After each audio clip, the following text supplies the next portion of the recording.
ಕ್ರಿಸ್ತನಲ್ಲಿ ಪ್ರಿಯರೇ, ನಿಮ್ಮೆಲ್ಲರಿಗೂ ಯೇಸು ಕ್ರಿಸ್ತುವಿನ ಮಧುರವಾದ ನಾಮದಲ್ಲಿ ಪ್ರೀತಿಯ ವಂದನೆಗಳು. ಪ್ರಿಯರೇ, ಕಳೆದ ತಿಂಗಳಲ್ಲಿ ದೇವರು ನಮ್ಮನ್ನು ಅಂತಚಂತವಾಗಿ ಒಳ್ಳೆಯ ಕುರುಬನಾಗಿ ನಮ್ಮನ್ನು ನಡೆಸಿಕೊಂಡು ಬಂದರು. ಈ ಹೊಸ ತಿಂಗಳನ್ನು ನೋಡಲು ದೇವರು ನಮಗೆ ದಯಪಾಲಿಸಿದ ಕೃಪೆಗಾಗಿ ಆತನಿಗೆ ಹೆಚ್ಚಾದ ವಂದನೆಗಳು ನಾನು ಸಲ್ಲಿಸ್ತೇನೆ. ಪ್ರಿಯರೇ, ಹೊಸ ತಿಂಗಳಲ್ಲಿ ದೇವರು ನಮಗೆ ದಯಪಾಲಿಸುವ ಸತ್ಯವೇದದ ವಾಕ್ಯ ಏನಂದರೆ, ಮತ್ತಾಯ ಬರೆದ ಸುವಾರ್ತೆ ಅಧ್ಯಾಯ 7 ವಾಕ್ಯ 7. ಬೇಡಿಕೊಳ್ಳಿರಿ, ನಿಮಗೆ ದೊರೆಯುವುದು; ಹುಡುಕಿರಿ, ನಿಮಗೆ ಸಿಕ್ಕುವುದು; ತಟ್ಟಿರಿ, ನಿಮಗೆ ತೆರೆಯುವುದು. ಯಾಕೆಂದರೆ ಬೇಡಿಕೊಳ್ಳುವ ಪ್ರತಿಯೊಬ್ಬನು ಹೊಂದುವನು, ಹುಡುಕುವವನಿಗೆ ಸಿಕ್ಕುವುದು, ತಟ್ಟುವವನಿಗೆ ತೆರೆಯುವುದು. ಪ್ರಿಯರೇ, ಈ ಬೆಟ್ಟದ ಮೇಲೆ ಯೇಸು ಕರ್ತನು ಪ್ರಸಂಗ ಮಾಡುವಾಗ ಪ್ರಾರ್ಥನೆಯನ್ನು ಯಾವುದು ರೀತಿಯಲ್ಲಿ ಮಾಡಬೇಕೆಂದು ಯೇಸು ಕರ್ತನು ಹೇಳಿಕೊಡ್ತಾ ಇದ್ದರು. ಮೊದಲನೇದಾಗಿ, ಯೇಸು ಕರ್ತನು ಹತ್ತಿರ ಇರುವಾಗ ನಾವು ಅವರನ್ನು ಹುಡುಕಬೇಕು, ಆವಾಗ ಸಿಕ್ಕುವರು. ಅವರು ಹತ್ತಿರ ಇರುವಾಗ ನಾವು ಬೇಡಿಕೊಳ್ಳಬೇಕು. ನಾವು ಬೇಡಿಕೊಳ್ಳುವಾಗ ನಾವು ಬೇಡಿಕೊಂಡ ಕಾರ್ಯ ನಮಗೆ ದೊರೆಯುವುದು. ಮೂರನೇ ಪ್ರಾರ್ಥನೆ ನೋಡಿದರೆ, ಕೆಲವು ಕಾರ್ಯಗಳನ್ನು ಬರೀ ಬೇಡಿಕೊಳ್ಳುವುದರಿಂದ ನಮಗೆ ಸಿಕ್ಕುವುದಿಲ್ಲ. ನಾವು ಹೆಚ್ಚಾದ ಪ್ರಾರ್ಥನೆಗಳನ್ನು ನಾವು ಮಾಡಬೇಕಾಗುತ್ತೆ. ಕೆಲವು ಪರಿಸ್ಥಿತಿಗಳು ಬಹಳ ಕಠಿಣವಾಗಿ ಇರುವುದು. ಕೆಲವು ರೋಗಗಳು ಬೇಗನೆ ವಾಸಿಯಾಗುವುದಿಲ್ಲ. ಸೈತಾನ ಬಂಧನಗಳು ಬೇಗನೆ ಬಿಚ್ಚಲ್ಪಡುವುದಿಲ್ಲ. ಆ ಒಂದು ಸಮಯದಲ್ಲಿ ನಾವು ಏನು ಮಾಡಬೇಕೆಂದು ನೋಡಿದರೆ, ಆ ಮೂರನೇ ಪ್ರಾರ್ಥನೆಯನ್ನು ಮಾಡಬೇಕು. ತಟ್ಟಿರಿ, ನಿಮಗೆ ತೆರೆಯುವುದು. ನಾವು ಎಡೆಬಿಡದೆ, ಬೇಸರಗೊಳ್ಳದೆ, ಹೆಚ್ಚಾದ ಪ್ರಾರ್ಥನೆಯನ್ನು ನಾವು ಎಡೆಬಿಡದೆ ನಾವು ಮಾಡುವುದೇ ನಾವು ತಟ್ಟುವುದು. ಆ ರೀತಿಯಲ್ಲಿ ನಾವು ಮಾಡಿದರೆ ನಮಗೆ ಮುಚ್ಚಲ್ಪಟ್ಟ ಬಾಗಿಲುಗಳು ತೆರೆಯಲ್ಪಡುವುದು. ದೇವರು ನಮಗೆ ಬಿಡುಗಡೆಯನ್ನು ಕೊಡುವರು. ಪ್ರಿಯರೇ, ನಮ್ಮಲ್ಲಿ ಹೆಚ್ಚಾದ ಜನರು, ನಾನು ಹಲವು ವರ್ಷಗಳಿಂದ ನಾನು ಪ್ರಾರ್ಥನೆ ಮಾಡ್ತಾ ಇದ್ದೇನೆ, ಹಲವು ತಿಂಗಳುಗಳಿಂದ ತುಂಬ ದಿವಸಗಳು ನಾನು ಪ್ರಾರ್ಥನೆ ಮಾಡ್ತಾ ಇದ್ದೇನೆ, ನನ್ನ ಪ್ರಾರ್ಥನೆಗೆ ಉತ್ತರ ಸಿಗ್ತಾ ಇಲ್ಲ ಎಂದು ನೀವು ಹೇಳ್ತಾ ಇದ್ದೀರಿ. ಅದಕ್ಕೆ ಇವತ್ತು ದೇವರು ನಿಮಗೊಂದು ಪರಿಹಾರವನ್ನು ನೀಡ್ತಾ ಇದ್ದಾರೆ ಈ ವಾಕ್ಯ ಮುಖಾಂತರ.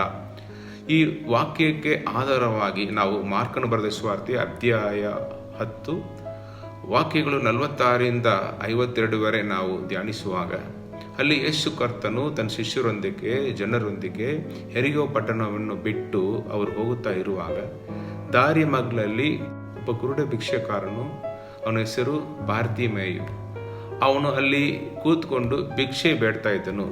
ಆ ದಾರಿಯಲ್ಲಿ ಹೋಗ್ತಾ ಇರುವವರು ನಸರೇತಿನ ಯೇಸು ಎಂದು ಕೇಳಿ, ಅವನು, ದಾವಿದನ ಕುಮಾರನೇ, ನನ್ನನ್ನು ಕರುಣಿಸು ಎಂದು ಅವನು ಕೂಗತೊಡಗಿದನು. ಅಲ್ಲಿದ್ದ ಜನರು, ಶಿಷ್ಯರು, ನಿನ್ನ ಸ್ವಾಮಿಯನ್ನು ತೊಂದರೆ ಮಾಡಬೇಡ ಎಂದು ಗದರಿಸಿದರು. ಆದರೂ ಅವನು, ದಾವಿದನ ಕುಮಾರನೇ, ನನ್ನನ್ನು ಕರುಣಿಸು ಎಂದು ಮತ್ತಷ್ಟು ಕೂಗತೊಡಗಿದನೆಂದು ನಾವು ನೋಡುತ್ತೇವೆ. ಆವಾಗ ಯೇಸು ಕರ್ತನು ಅಲ್ಲಿ ನಿಂತು ತಿರುಗಿ ನೋಡಿ, ಅವನನ್ನು ಇಲ್ಲಿ ಕರೆಯಿರಿ ಅನ್ನಲು, ಅಲ್ಲಿದ್ದ ಜನರು ಅವನನ್ನು ನೋಡಿ, ಧೈರ್ಯ ಇರಲಿ, ಎದ್ದು ಹೋಗು, ಯೇಸು ನಿನ್ನನ್ನು ಕರೆಯುತ್ತಾನೆಂದು ಹೇಳಲು, ಆವಾಗ ಆ ಕುರುಡ ಭಿಕ್ಷೆಕಾರನು ಅವನು ತನ್ನ ಮೇಲೆ ಇದ್ದ ಹೊದಿಕೆಯನ್ನು ಅವನು ತೆಗೆದಾಕಿ ತಟ್ಟನೆ ಎತ್ತು ಯೇಸು ಕರ್ತನ ಬಳಿಗೆ ಹೋದನು. ಯೇಸು ಕರ್ತನು ಅವನನ್ನು ನೋಡಿ, ನಾನು ನಿನಗೆ ಏನು ಮಾಡಬೇಕೆಂದು ಕೋರ್ತೀಯೋ ಎಂದು ಕೇಳಲು, ಆ ಕುರುಡನು ನನಗೆ ಕಣ್ಣು ಬರುವಂತೆ ಮಾಡಬೇಕು ಎಂದು ಕೋರಿದನು.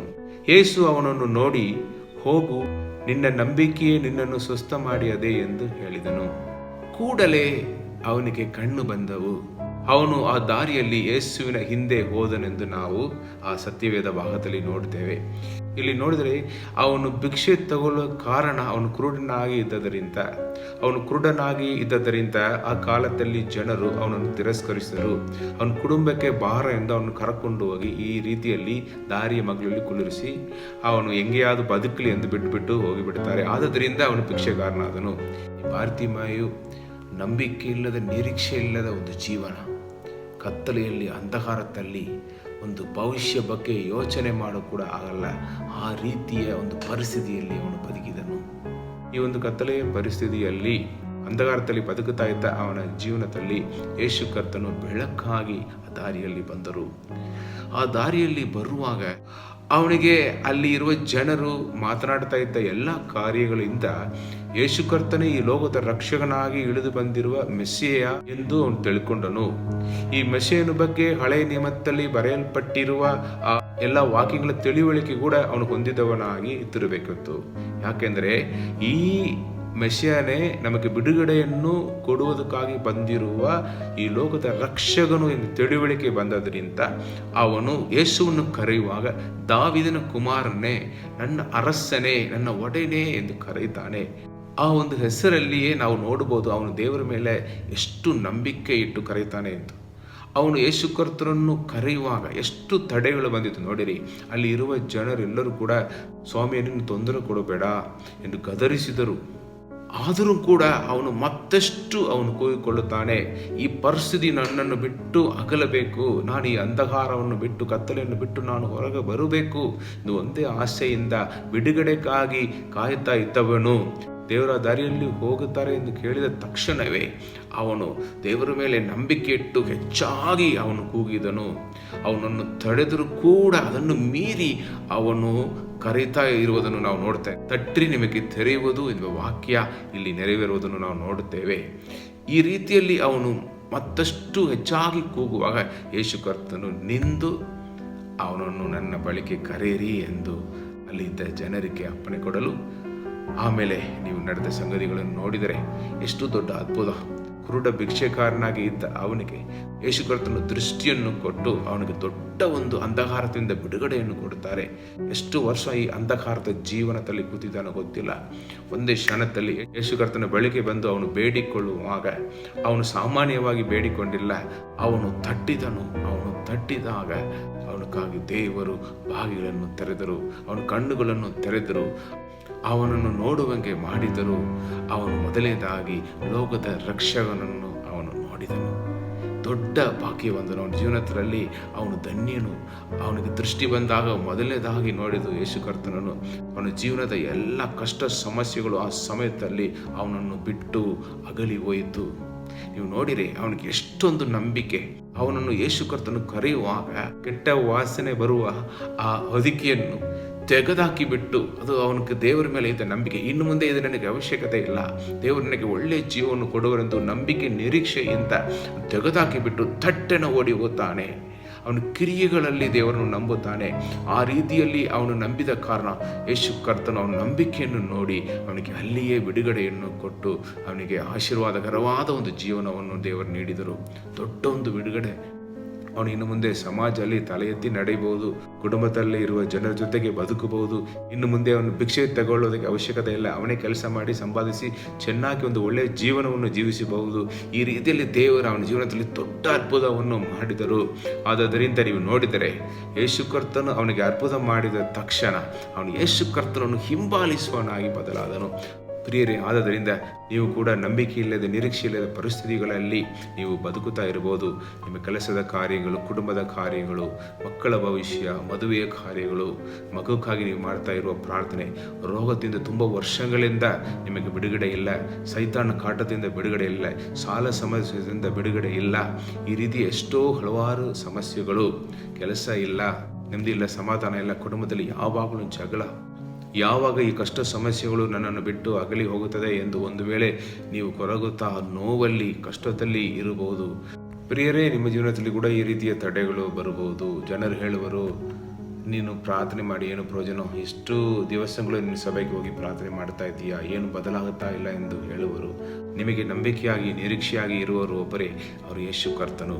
ಅವರು ನಮಕ್ಕಾಗಿ ಲೋಕಕ್ಕೆ ಇಳಿದು ಬಂದು ನಮಕ್ಕಾಗಿ ಪ್ರಾಣವನ್ನು ಕೊಟ್ಟು ಪರಿಶುದ್ಧ ರಕ್ತವನ್ನು ಸುರಿಸಿ, ಅವರು ಮರಣವನ್ನು ನಮ್ಮ ಪಾಪಗಳಿಗೋಸ್ಕರ ಅವರು ಅನುಭವಿಸಿ 3ನೇ ದಿವಸ ಜೀವಿತನಾಗಿ ಎದ್ದೇಳಿದು ಬಂದು ನಂಬುವವರಿಗೆ ರಕ್ಷಣೆಯ ನಿತ್ಯ ಜೀವ ಕೊಟ್ಟ ದೇವರಾಗಿದ್ದಾರೆ. ಆತನೇ ನಮ್ಮ ನಂಬಿಕೆಯು, ಆತನೇ ನಮ್ಮ ನಿರೀಕ್ಷೆಯಾಗಿದ್ದಾರೆ. ಪ್ರಿಯರೇ, ನೀವು ಆತನ ಮೇಲೆ ನೀವು ನಂಬಿಕೆ ಇಟ್ಟು ನೀವು ಪ್ರಾರ್ಥನೆ ಮಾಡುವಾಗ, ನೀವು ದೇವರ ಮೇಲೆ ನಂಬಿಕೆ ಇಟ್ಟು ನೀವು ಹೆಚ್ಚಾಗಿ ನೀವು ತಟ್ಟುವಾಗ, ದೇವರು ಖಂಡಿತವಾಗಿ ನಿಮ್ಮ ಜೀವನದಲ್ಲಿ ಮುಚ್ಚಲ್ಪಟ್ಟ ಎಲ್ಲ ಬಾಯಿಗಳನ್ನು, ಎಲ್ಲ ತಡೆಗಳನ್ನು ಮುರಿದಾಗಿ ನಿಮಗೆ ಬಿಡುಗಡೆಯನ್ನು ಕೊಡುವರು. ಕುರುಡನಿಗೆ, ಈ ಭಿಕ್ಷೆಕಾರನಿಗೆ ಬಿಡುಗಡೆಯನ್ನು ಕೊಟ್ಟು ಭವಿಷ್ಯವನ್ನು ಕೊಟ್ಟ ದೇವರು ನಿಮಗೂ ಅದೇ ರೀತಿಯಲ್ಲಿ ಅಂಧಕಾರದ ಜೀವನದಿಂದ ಬಂಧನದಿಂದ, ಕಷ್ಟದಿಂದ, ಸಮಸ್ಯೆಯಿಂದ ನಿಮಗೆ ಬಿಡುಗಡೆ ಮಾಡಿ ನಿಮಗೆ ಖಂಡಿತವಾಗಿ ಒಂದು ಒಳ್ಳೆಯ ದಾರಿಯನ್ನು ಉಂಟು ಮಾಡಿ ಒಳ್ಳೆಯ ಭವಿಷ್ಯವನ್ನು ಕೊಡುವುದಕ್ಕೆ ದೇವರು ಶಕ್ತನಾಗಿದ್ದಾರೆ. ಆತನು ಪ್ರೀತಿ ಸ್ವರೂಪಿಯಾಗಿರುವ ದೇವರು ಹೆಚ್ಚಾದ ಪ್ರೀತಿಯನ್ನು ಮಾನವಗಳ ಮೇಲೆ ಇಟ್ಟದರಿಂದ ಅವರು ಈ ಲೋಕಕ್ಕೆ ಇಳಿದು ಬಂದು ನಮಗಾಗಿ ಪ್ರಾಣ ಕೊಟ್ಟ ದೇವರಾಗಿದ್ದಾರೆ. ಆದ್ದರಿಂದ ನೀವು ನಂಬಿರಿ, ಆತನ ಮೇಲೆ ನಂಬಿಕೆ ಇಡಿರಿ, ಹೆಚ್ಚಾದ ನಂಬಿಕೆ ಇಡಿರಿ. ಆವಾಗ ನಿಮ್ಮ ಜೀವನದಲ್ಲಿ ಕೂಡ ಅದ್ಭುತ ಕಾರ್ಯಗಳನ್ನು, ಮಹತ್ ಕಾರ್ಯಗಳನ್ನು ನೀವು ನೋಡುವಿರಿ. ನಿಮ್ಮ ಜೀವನದಲ್ಲಿ ಇರುವ ಎಲ್ಲ ಕಷ್ಟ ಸಮಸ್ಯೆಗಳನ್ನು ದೇವರು ದೂರ ಮಾಡಿ ನಿಮಗೆ ಆಶೀರ್ವಾದ ತುಂಬಿದ ವರ್ಷಗಳನ್ನು, ದಿವಸಗಳನ್ನು ನೋಡುವುದಕ್ಕೆ ದೇವರು ಸಹಾಯ ಮಾಡುವರು. ನೀವು ನೋಡಿದರೆ ಆಮೇಲೆ ನೀವು ಯೇಸು ಕರ್ತನು ನಿಮಗೆ ಬಿಡುಗಡೆ ಕೊಟ್ಟು, ಯೇಸು ಕರ್ತನು ನಿಮ್ಮ ಎಲ್ಲ ಪರಿಸ್ಥಿತಿಗಳಲ್ಲಿ ಪರಿವರ್ತನೆ ತಂದ ಮೇಲೆ, ಬಿಡುಗಡೆಯನ್ನು ಕೊಟ್ಟ ಮೇಲೆ, ಈ ಬಾರ್ತಿಮಾಯ ತನ್ನ ಜೀವನದಲ್ಲಿ ಬಿಡುಗಡೆ ಹೊಂದಿದ ಮೇಲೆ ಯೇಸು ಕರ್ತನು ಹಿಂಬಾಲಿಸುವನಾಗಿದ್ದನು. ಯಾಕೆಂದರೆ ಅವನಿಗೆ ನಿರಂತರವಾದ ಆಶೀರ್ವಾದಗಳು ಬೇಕು. ಯೇಸು ಕರ್ತನೇ ನಿತ್ಯ ದೇವರು, ಯೇಸು ಕರ್ತನೇ ಮಾರ್ಗವು, ಸತ್ಯವು, ಜೀವವಾಗಿರುವ ದೇವರು. ಅವರನ್ನು ನಾನು ಹಿಂಬಾಲಿಸಿದರೆ ನಾನು ಈ ಲೋಕದಲ್ಲಿಯೂ 100ರಷ್ಟು ಆಶೀರ್ವಾದಗಳು, ನಾನು ಬರುವ ಲೋಕದಲ್ಲಿ ನಾನು ನಿತ್ಯ ಜೀವನವನ್ನು ಪಡ್ಕೊಳ್ಳುವೆನೆಂದು ನಂಬಿ ಅವರನ್ನು ಹಿಂಬಾಲಿಸಿದನು. ನೀವು ಕೂಡ ಸಾಮಾನ್ಯವಾಗಿ ಸ್ವಲ್ಪ ಕಾಲ ಬಿಡುಗಡೆಕ್ಕಾಗಿ ದೇವರನ್ನು ಹಿಂಬಾಲಿಸದೆ ನಿರಂತರವಾದ ನಿತ್ಯವಾದ ಆಶೀರ್ವಾದಗಳಕ್ಕಾಗಿ ನೀವು ಯೇಸು ಕರ್ತನು ಹಿಂಬಾಲಿಸಿದರೆ ಆ ಆಶೀರ್ವಾದಗಳು ನಿಮ್ಮಲ್ಲಿ ನೆಲೆಗೊಂಡಿರುವುದು. ಆಮೇಲೆ ನಾವು ನಿತ್ಯ ಜೀವನವನ್ನು ಪಡ್ಕೊಳ್ಳುವೆವು. ಆತನೊಂದಿಗೆ ಸದಾ ಕಾಲ ನಾವು ಬದುಕುವೆವು. ಆದ್ದರಿಂದ ಪ್ರಿಯರೇ, ನಮ್ಮ ಜೀವನದಲ್ಲಿ ನಮಗೆ ನಂಬಿಕೆಯಾಗಿ, ನಿರೀಕ್ಷೆಯಾಗಿ ನಮ್ಮ ಕತ್ತಲೆಯ ಜೀವನವನ್ನು ಬದಲಾಯಿಸಿ ನಮಗೆ ಆಶೀರ್ವಾದಕರವಾದ ಜೀವನ ಕೊಡುವುದಕ್ಕೆ ಶಕ್ತನಾಗಿರುವ, ಪ್ರೀತಿ ಸ್ವರೂಪಿಯಾಗಿರುವ ಯೇಸು ಕರ್ತನ ಮೇಲೆ ನಂಬಿಕೆ ಇಟ್ಟು ನೀವು ಹೆಚ್ಚಾದ ಪ್ರಾರ್ಥನೆ ಮಾಡಿರಿ.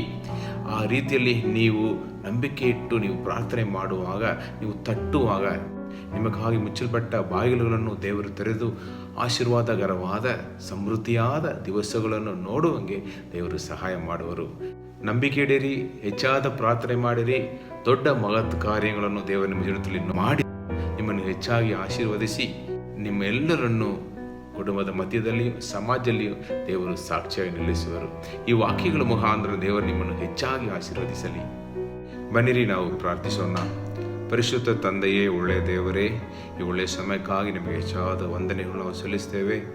ಅಂಧಕಾರದಲ್ಲಿ, ಕತ್ತಲೆಯಲ್ಲಿ ಬೆಳಕಾಗಿ ನೀವು ಬಂದ ದೇವರಪ್ಪ.